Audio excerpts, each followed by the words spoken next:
ಒಂದು ಉಗ್ರರ ಅಭಿವೃದ್ಧಿಯ ಧ್ವನಿ ಹಾಗೂ ಹಿಂದೂ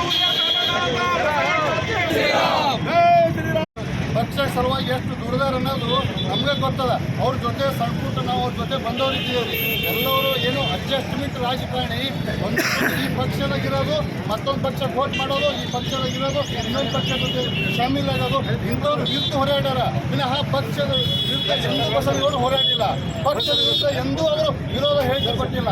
ವ್ಯಕ್ತಿಗತ ಕೊಟ್ಟಿರ್ಬೋದು, ಯಾಕಂತಂದ್ರೆ ವ್ಯಕ್ತಿಗಳು ಇನ್ನೊಂದು ಪಕ್ಷ ಜೊತೆ ಶಾಮೀಲ್ ಆಗಿದ್ದ ಕಾಲಾಗ ಇನ್ನೊಂದು ಪಕ್ಷದ ಜೊತೆ ಇಲ್ಲಿ ಪಕ್ಷದಾಗಿದ್ದವರು ಇನ್ನೊಂದು ಪಕ್ಷದ ಜೊತೆ ರೊಕ್ಕೊಳ್ಳೋದು, ಇನ್ನೊಂದು ಪಕ್ಷದ ಜೊತೆ ಹೊಂದಾಣಿಕೆ ಮ್ಯಾಗ ಅವ್ರಿಗೆ ಯಾರು ತರೋದು, ಇವ್ರಿಗೆ ಟಿಕೆಟ್ ಕೊಡೋ ಸಲಿಂದ ಅವ್ನ ಜೊತೆ ಅಡ್ಜಸ್ಟ್ಮೆಂಟ್ ಆಗಿದ್ರೆ ಅದ್ರ ಸಲಿಂದ ಹೊಡೆಯಾರ. ಯಾರಾದರೂ ಕೇಂದ್ರ ನಾಯಕರು ಇಷ್ಟೇ ಕೇಳ್ಕೊಳ್ಳೋದು. ಆ ಬಸವನಗೌಡರು ಎಂದೂ ಪಕ್ಷಕ್ಕೆ ವಿರೋಧ ಮಾಡಿಲ್ಲ.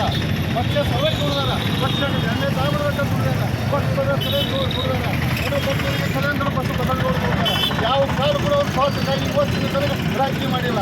ಅವ್ರ ಮನೆ ನೋಡ್ರಿ, ಯಾವಾಗ ಅವರು ಎಂಟ್ರಿ ಆಗಿದ್ದ ಮೊದಲು ಇದ್ದ ಮನೆಯಾಗೆ ಇವತ್ತು ಬಸವನಗೌಡರು ಮನೆಗೆ ಅದಾರ. ಇದು ನೋಡಿ, ಯಾರು ನೋಡಿರೋ ಇಲ್ಲ ಗೊತ್ತಿಲ್ಲ.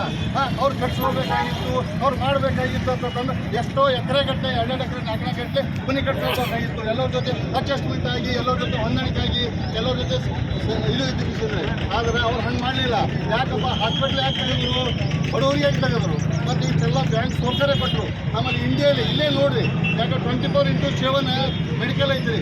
ನಾವೇ 10 ಬಂದರೆ ನಮಗೆ ಗುಳಿಗೆ ಸಿಗಲ್ಲ. 24x7 ಎದಕ್ಕೆ ಮಾಡ್ಯಾರ?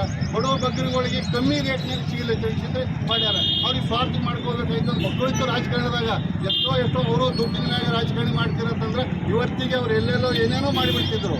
ಆದರೆ ಅವ್ರು ಹಂಗೆ ಮಾಡಲಿಲ್ಲ. ಪಕ್ಷದ ನಿಷ್ಠಾವಂತ ಒಬ್ಬ ಕಾರ್ಯಕರ್ತರಾಗಿ ಅದ. ಆದರೆ ನಿನ್ನೊಂದು ನಮಗೆ ಸೋವೆತರಂತದಲ್ಲ. ಬಿಜಾಪುರದಲ್ಲಿ ಏನೋ ಪಟಾಕಿ ಹಚ್ಚಿ ಸಿಹಿ ಹಂಚಾರಂತ. ಅವರು ಒಬ್ಬರು BJP ಕಾರ್ಯಕರ್ತರು. ಅವ್ರು ಯಾರು ಏನು ಮಾಡ್ಯಾರ ಅದನ್ನು ಸೋವೆತರದಂತಲ್ಲ. ಇದ್ದಿರ್ಬೋದು, ಒಂದು ಪಕ್ಷದಾಗ ಹೆಚ್ಚ ಕಮ್ಮಿ ಇರ್ಬೋದು, ಇಲ್ಲ ಅಂತನಲ್ಲ.